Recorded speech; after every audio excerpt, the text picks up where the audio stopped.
ওই বঙ্গবন্ধুর ভাস্কর্যের উপরে এমন জায়গায় দেখেছি ভাস্কর্য ভেঙে দিয়ে তার মাথার উপরে প্রসাব পর্যন্ত করা হচ্ছে, তার মূর্তিকে মিশে দেওয়া হচ্ছে। এই কথার দ্বারা আমি আপনাদেরকে বুঝাইতে চাই, যেই লোকটার মাধ্যমে স্বাধীনতা পেলাম, দল মত নির্বিশেষে তাকে উদ্দেশ্য ছিল তাকে ভালোবাসা শ্রদ্ধা করা, অথচ তার প্রতি মানুষের এত ক্ষোভ হওয়ার, এত কষ্ট পাওয়ার কারণ কি? কারণ হলো একটা, তার দল এবং তার মেয়ে শেখ হাসিনা। কথা কন না কে? তার দলের অত্যাচার নির্যাতন আর তার মেয়ের জালেম এবং জুলুম মানুষকে অতিষ্ঠ করেছে। স্বাধীনতার মহান স্থপতি বঙ্গবন্ধু শেখ মুজিবুর রহমান, যার মাধ্যমে আমরা দেশের স্বাধীনতা পেয়েছি, সেই বঙ্গবন্ধুর ভাস্কর্য ভাঙ্গা হচ্ছে। বিভিন্ন জায়গায় আমরা দেখতে পাচ্ছি ওই বঙ্গবন্ধুর ভাস্কর্যের উপরে এমন জায়গায় দেখেছি ভাস্কর্য ভেঙে দিয়ে তার মাথার উপরে প্রসাব পর্যন্ত করা হচ্ছে, তার মূর্তিকে মিশে দেওয়া হচ্ছে। এই কথার দ্বারা আমি আপনাদেরকে বুঝাইতে চাই, যেই লোকটার মাধ্যমে স্বাধীনতা পেলাম, দল মত নির্বিশেষে তাকে উদ্দেশ্য ছিল তাকে ভালোবাসা শ্রদ্ধা করা, অথচ তার প্রতি মানুষের এত ক্ষোভ হওয়ার, এত কষ্ট পাওয়ার কারণ কি? কারণ হলো একটা, তার দল এবং তার মেয়ে শেখ হাসিনা। কথা কন না কে? তার দলের অত্যাচার নির্যাতন আর তার মেয়ের জালেম এবং জুলুম মানুষকে অতিষ্ঠ করেছে।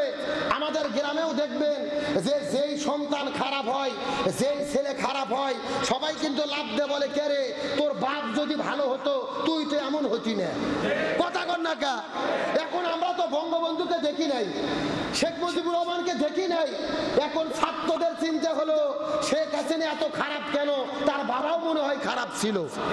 এই জন্য আমি বঙ্গবন্ধুকে খারাপ বলবো না, কিন্তু তার এই অপমানিত হওয়ার কারণ তার দল এবং তার মেয়ের জনগণের উপরে অতিরিক্ত জুলুম করা। এই জন্য এই ক্ষমতার থেকে, এই ঘটনার থেকে আমাদের শিক্ষা নেওয়া দরকার। জোর করে সম্মান চেয়ে নেওয়া যায় না, জোর করে সম্মান অর্জন করা যায় না। সম্মান অর্জিত হয় মানুষের অন্তরের মাধ্যমে। আরো জোরে বলেন। আজকে বঙ্গবন্ধুর প্রতিকৃতিতে ফুল দেওয়া হয়, মোমবাতি জ্বালানো হয়। এখন আমি আপনাদেরকে জিজ্ঞাসা করি, বলেন তো, একটা মানুষের ভাস্কর্য মূর্তি বানাইয়া যদি 1 লক্ষ মানুষ ফুল দেয় আর মোমবাতি জ্বালায়, এর কি চালানা বসার কোনো লাভ হবে? জোরে কর, লাভ হবে? আপনি তাম পৃথিবীর মানুষ মিলে মোমবাতি জ্বালাচ্ছেন, ফুল দিচ্ছেন, কোনো লাভ নাই। তার সাথে একজন বঙ্গবন্ধুর আদর্শের কর্মী নামাজ পড়ে যদি তার জন্য দোয়া করতেন মোনাজাতে, আমার মনে বলে ওর কবরে একটা হলেও নেকি যেত। কিন্তু আপনারা তো চলতেছেন উল্টো পথে, আপনারা চলতেছেন ভুল পথে। মুসলমানদের সংস্কৃতি মোমবাতি জ্বালানো নয়, মুসলমানদের সংস্কৃতি ফুল দেওয়া নয়, মুসলমানদের সংস্কৃতি হলো আল্লাহর কাছে সিজদা করে দোয়া পড়া। এটাই তো হলেন ভালো মানুষের জন্য কাজ।